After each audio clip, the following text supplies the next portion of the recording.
आज आप ईवीएम के विरोध में प्रोटेस्ट कर रहे थे और दिन भर से आप मंदिर मार्ग थाना में डिटेन थे, तो क्या कहना चाहेंगे? लगभग 125 लोगों को हमको सवेरे 10 बजे से लेकर के 6 बजे तक थाना मंदिर मार्ग साइबर थाने के अंदर में हमको रखा गया। और जब डिटेन कर रहे थे वो लोग वहाँ से, तो हमने पूछा कि भाई हमारा अपराध क्या है, आप हमको कहाँ लेके जा रहे हो? ईवीएम के विरोध में हमारा प्रोटेस्ट है, ये जंतर मंतर पर पूर्व निर्धारित पूर्व घोषित हमारा आंदोलन है। ये उदित राज जी ने और वामन मेश्राम जी के नेतृत्व में ये आंदोलन घोषित था। तो उन्होंने कहा कि आपने धारा 144 लगी हुई है, सरकार मनाही कर रही है इस काम के लिए, फिर भी आप आए हो तो आपको ये आंदोलन नहीं करने देंगे। हमने कहा कि धारा 144 जो है वो आर्टिकल 19 से बड़ी नहीं है, ये अंग्रेजों के द्वारा बनाया हुआ कानून है। और मोदी सरकार कहती है हमने 1200 कानून बदलने का काम किया है अंग्रेजों के समय के, 1824 कानून और बदलने के लिए पुनर्विचार में हैं। तो एक कानून जो धारा 144 का कानून है आईपीसी के तहत, वो भारत के संविधान का उल्लंघन करने का काम कर रहा है, अंग्रेजों के द्वारा बनाया हुआ कानून है। तो आखिर इस पे आधार पर लोगों को अपनी बोलती बंद करने का काम ये बीजेपी सरकार क्यों कर रही है, ये बात है। और ये आंदोलन सरकार के हाथ पांव फूले हुए हैं, उनकी गले की हड्डी बन गई है आज ईवीएम मशीन। वो मजबूर है कि हम करें तो करें क्या, निगलने की बन रही है ना उगलने की बन रही है। ये देश के लोगों को समझाने के लिए, सामान्य मतदाताओं को समझाने के लिए 1 दशक का समय लगा है, लगभग 10 साल का समय लगा है। और जो चुनाव आयोग आज ईवीएम की निष्पक्षता को सिद्ध करने के लिए 4200 विधानसभाओं के अंदर में जो बैन भेज रहा है, जो छोटी छोटी गाड़ियों को भेज करके कि ईवीएम मशीन एकदम फुल प्रूफ है, सोने की धुली हुई है, दूध की धुली हुई है, वो जैसे मदारी डुबडुबी बजाने का काम करता है, मोहल्ले बस्तियों में पैसा कमाता है, पेट पालने का काम करता है। वो भारत का चुनाव आयोग जो काम 2024 में करना चाहिए, समझाने का काम, वो आखिरकार 20 साल के बाद में इस काम को कर रहा है। 20 साल से घोटाला हो रहा है ईवीएम मशीन के द्वारा। कांग्रेस कर रही थी, अभी बीजेपी कर रही है।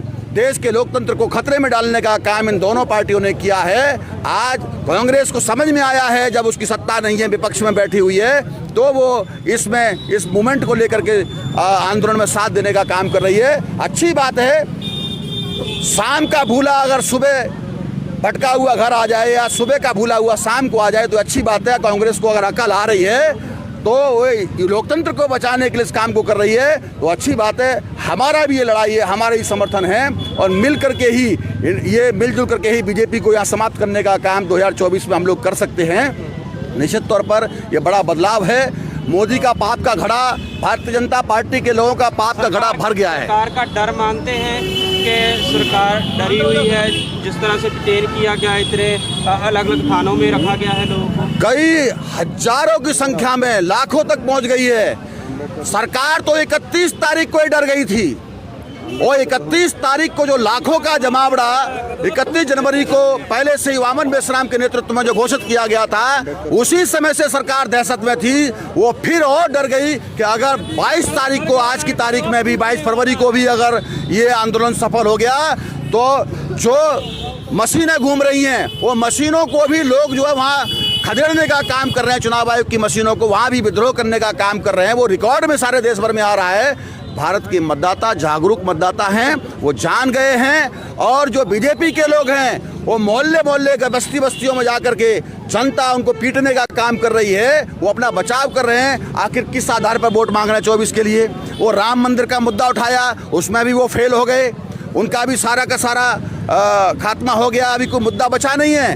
10 साल में कुछ किया तो है नहीं सरकार ने, तो आखिर किस आधार पर वोट मांगे? हिंदू मुस्लिम कराना चाहते हैं, हिंदू मुस्लिम के नाम पर लोगों को जो बरगलाने का काम करते थे, वामसेब नाम के संगठन ने, भारत मुक्ति मोर्चा, वामन मेश्राम नाम की शख्सियत ने पूरे देश के अंदर में बेदारी लाने का काम किया है, जागरण करने का काम किया है। इसलिए हिंदू मुस्लिम के कार्ड पर अभी वो फंसने वाले नहीं हैं। वो देश के लिए, राष्ट्र निर्माण के लिए लड़ाई लड़ रहे हैं, मिलजुल के लड़ाई लड़ रहे हैं। और ये मुट्ठी भर विदेशी लोग हैं डीएनए के अनुसार, इनको यहाँ से भागना पड़ेगा, मगर हम भागने नहीं देंगे किसी भी कीमत पर। ये भागना चाहेंगे, भागने नहीं देंगे, इनको इधर ही रखेंगे। और इनके ऊपर में जो चर्बी चढ़ी हुई है, वो इनको पत्थर तुड़वा करके, इनसे नालियाँ साफ करा करके इधर ही रखा जाएगा इनको। आखिरकार ये जो चर्बी चढ़ी है मूल निवासियों का माल खा खा करके वो चर्बी पिघलाने का काम भारत के मूल निवासी लोग करेंगे जब अपनी सरकार बनाएंगे। ये इनको भागने नहीं देंगे किसी भी कीमत पर। क्या अनुभव रहा है आज का सुबह से लेकर? देखिए, संवैधानिक दायरे में रहकर हम आंदोलन कर रहे थे। आज का जो आंदोलन है वो वामन मेश्राम साहब के नेतृत्व में चल रहा था। उदित राज भी इसमें जॉइंटली थे।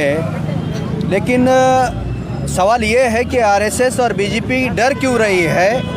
इसलिए डर रही है कि उनका भांडाफोड़ होने वाला है, क्योंकि चुनाव आयोग जो है उनके कंट्रोल में काम कर रहा है। उनकी औकात पता चली है कि ईवीएम मशीन के माध्यम से वो चुनाव जीत नहीं सकते।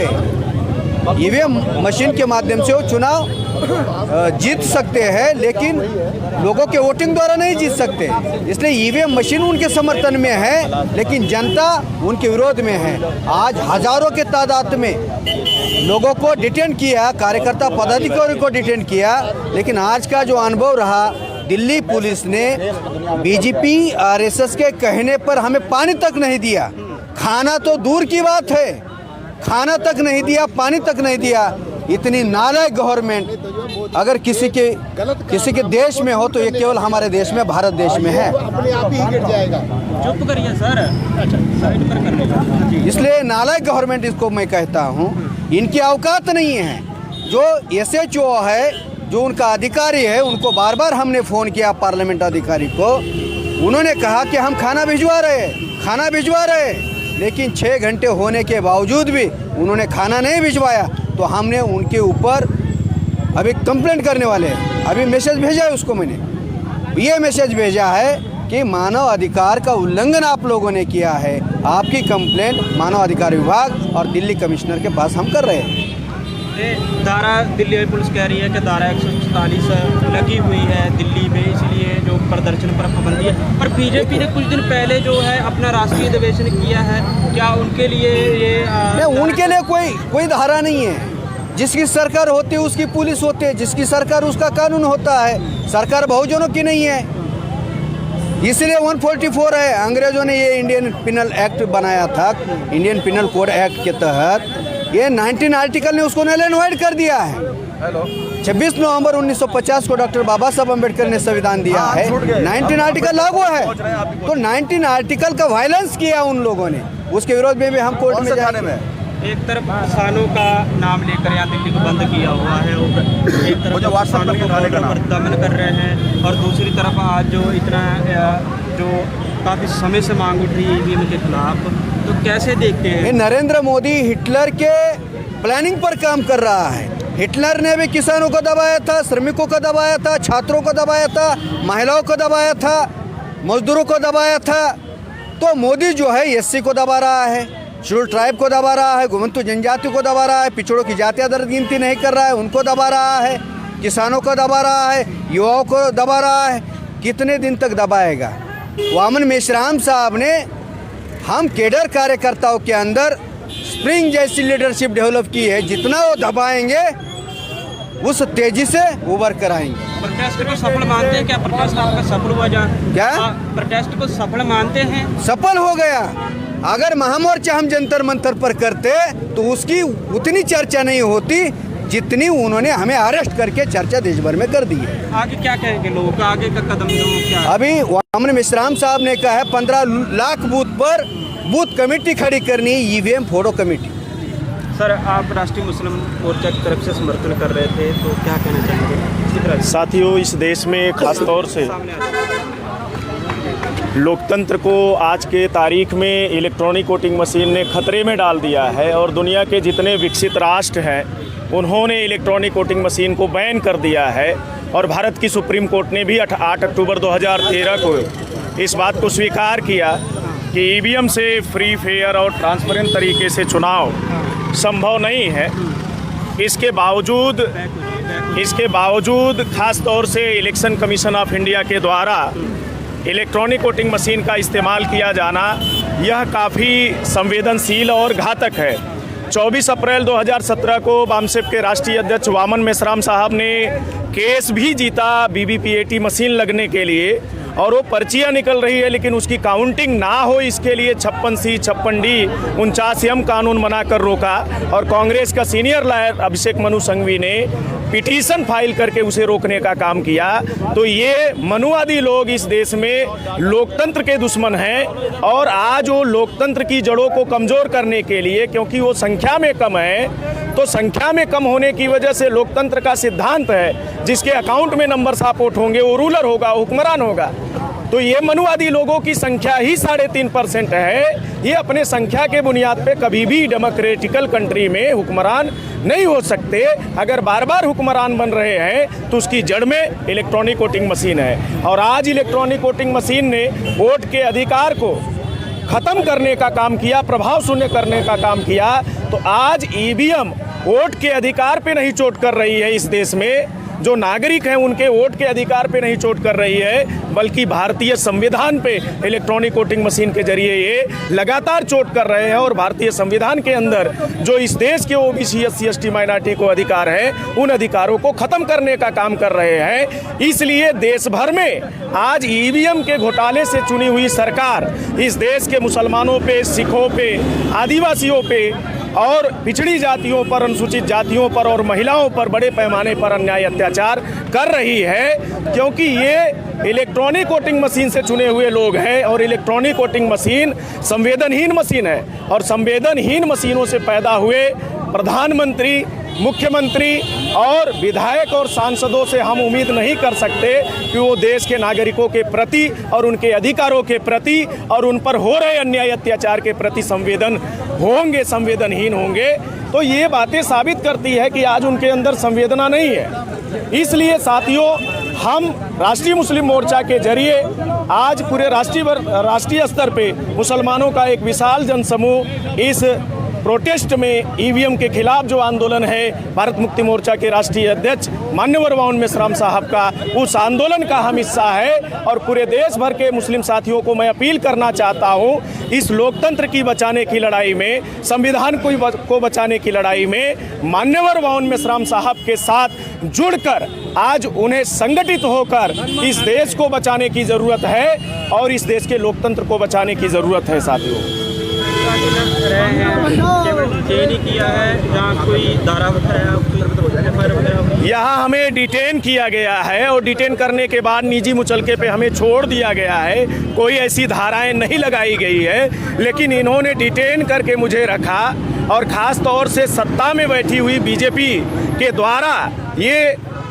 का आदेश देकर डिटेन किया गया, जिसकी वजह से 24 घंटे लगभग हमारे लोग अलग अलग हिस्सों से आते रहे, अलग अलग समय पे उन्हें पुलिस डिटेन करती रही। सुबह 10 बजे उन्होंने मुझे डिटेन किया। यहाँ एक बड़ी संख्या में लोग मंदिर मार्ग थाने में लोग आए, लेकिन उन्हें पानी तक की व्यवस्था नहीं की गई। हम ऐसा कह सकते हैं कि ये मानव अधिकारों का उल्लंघन है, और हम संवेदनहीन मशीनों से चुने हुए ये सत्ता में बैठी हुई सरकार और प्रधानमंत्री से हम ये उम्मीद नहीं कर सकते, क्योंकि उनके अंदर संवेदना नाम की चीज़ नहीं है। अगर होती तो ऐसी परिस्थिति देश में निर्माण नहीं होती। साथ कितने लोग थे और उसमें बच्चे और महिलाएं, कोई संख्या बता सकते हैं? यहाँ एक बड़ी संख्या में, लगभग हजारों की संख्या में लोग एक टेम्परेरी अस्थायी तौर पे जो मंदिर मार्ग थाने में कैंपस है, कैंपस के अंदर डिटेन किया, क्योंकि सेल में, जो जेल की सेल है उसमें जगह नहीं थी कि इतनी मात्रा में लोगों को डिटेन कर पाए और रख पाए।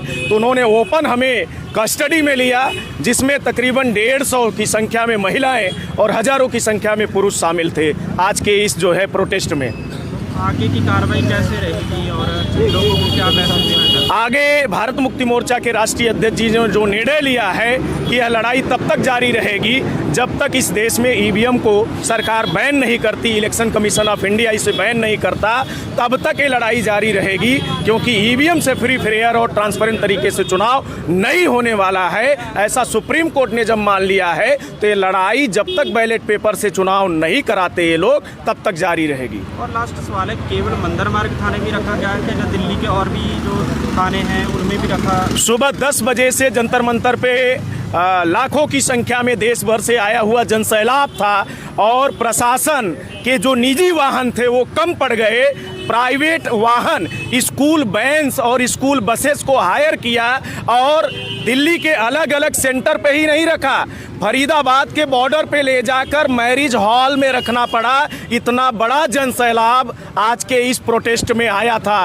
तो सिर्फ मंदिर मार्ग थाने में ही नहीं रखा गया, बल्कि दिल्ली के जंतर मंतर के आसपास के निकट थानों से बाहर ले जाकर संख्या को एकोमोडेट नहीं कर पा रहे थे, तो ये मैरिज लॉन्स में हमें अरेस्ट करने का काम किए।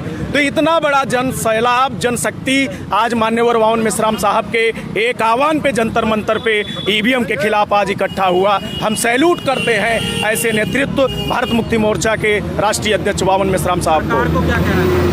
सरकार को आज के इस प्रोटेस्ट के माध्यम से मैं चेतावनी देना चाहता हूं कि जल्द अगर इस पर कोई फैसला नहीं लेते तो जो 15 लाख बूथों पे संगठन बनाने का और संगठन बनाकर एक कमेटी बनाने का अगर बैलेट पेपर से इस्तेमाल करते हैं और बैलेट पेपर पे चुनाव प्रक्रिया लाते हैं तो हम 15 लाख बूथों को इस देश के मूल्यवासी बहुजन को शासक बनाने के लिए इस्तेमाल करेंगे, और नहीं अगर मानेंगे तो 15 लाख बूथों पे हम ईवीएम फोड़ने के लिए उन बूथों का इस्तेमाल करेंगे। तो जब तक फोड़ेंगे नहीं तब तक छोड़ेंगे नहीं। वोट की चोरी ईवीएम से, वोट की चोरी ईवीएम से। ये भी कहना है कि आप बैलेट पेपर की मांग कर रहे हैं। पिछले कुछ समय पहले के चंडीगढ़ में मेयर का चुनाव हुआ तो बैलेट पेपर में धांधली हुई।